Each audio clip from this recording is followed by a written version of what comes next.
PICC line. I verify my order, look in the MAR, make sure I have orders for those blood draws, verifying patient's name and date of birth. Typically the lab will leave you all the tubes that you need, like in a biohazard bag on top of the nurse's station, and you would take your tubes and you would do your blood draw. If you look at all your tubes, it's going to tell you how many mils of blood you need. If I have multiple tubes, I'm going to add up all the blood that I need and make sure that I have enough empty syringes to collect that much blood. So this one is 5 mils. Let's say I have these two, and this one's 2.7 mils. So I want to do at least 6, 7, 8. I want to do at least 8 mils. I might even do 9, just to get a little bit extra to make sure I have enough to fill both vials. But for this demonstration, I'm only going to fill this tube. So I would perform hand hygiene after verifying my order, gathering all my supplies. I performed hand hygiene. I have an alcohol pad. I have a blood transfer device. I'm going to move this over here. Blood transfer device. The syringe I'm going to use for the blood. The vacutainer I'm going to use for the blood. I have a flush to flush and get my waste. And I have 2 flushes to flush after I collect my blood. So I'm going to actually put it like this. And then I have another needle-free port to replace this needle-free port after I get blood from it. So on this extension set, this is one of the extension sets just for practice purposes that the needle-free port doesn't come off. So let's go ahead and just pause it for a second. It says you would not have 2 needle-free ports. So it's just for demonstration purposes. We're only doing this because the supplies we have right now, this needle-free port does not come off. But we're just putting a second one on to show for demonstration purposes that we would change it every time we drew blood.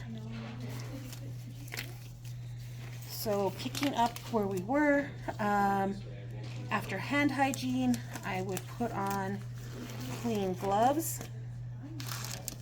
I'm going to take an alcohol wipe if I don't have an alcohol pad or one of the little caps with the alcohol pad inside. I'm going to vigorously clean the needle-free port for 30 seconds. I think I get ahead when I'm doing the videos. So let's go back. So with this, before I clean, okay, I gathered my supplies. I have my flush to flush and waste, my stuff to collect my blood, my syringe or however many syringes I need for the amount of tubes I have, blood transfer device, 2 flushes to flush after drawing blood, and a needle-free port to replace this. So what I'm going to do to make this easier is I'm going to open my flushes and I pull them back to like break that little seal from where they got autoclaved, and then I flush all the air out. And I do that to my other 2 syringes also. Pull back. Get the air out. And I'm careful not to contaminate them. This second one, I'm opening this just so it's a little bit easier to open, or my needle-free port is what I'm opening. I draw back and I push my air out. Okay, and I'm not putting this back on. I'm cautious not to touch the tip of my flush on anything. I'm opening my brand new needle-free port and I am attaching my flush. After I attach my flush, this does have the thing to keep it sterile on the tip. I can see a little bit air from where I think I pushed in the needle-free port. I'm going to prime so that this piece between here and here is primed with saline, and I could see that it's primed up here. So I'm just going to put, you don't have to put it back in there because it does have this, but I'm just going to put it back in there. So, okay, I got everything prepped. I would open a brand new alcohol wipe. After I open a brand new alcohol wipe, I would vigorously clean for 30 seconds.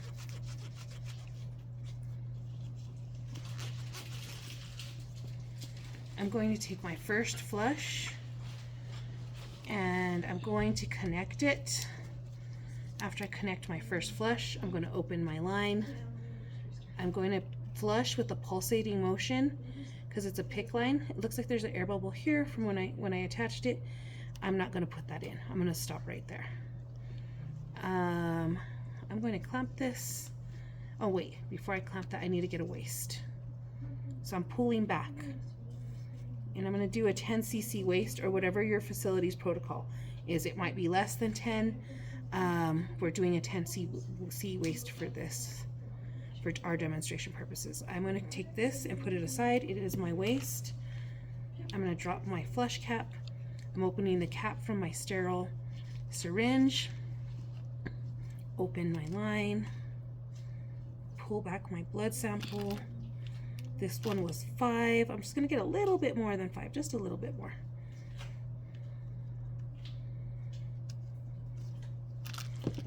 I didn't open my needle-free or my blood transfer device earlier, so I'm going to drop my cap from my line. I'm going to attach my blood transfer device to my sample, and I'm going to put that aside. I'm going to get my flush, and I'm going to flush my line.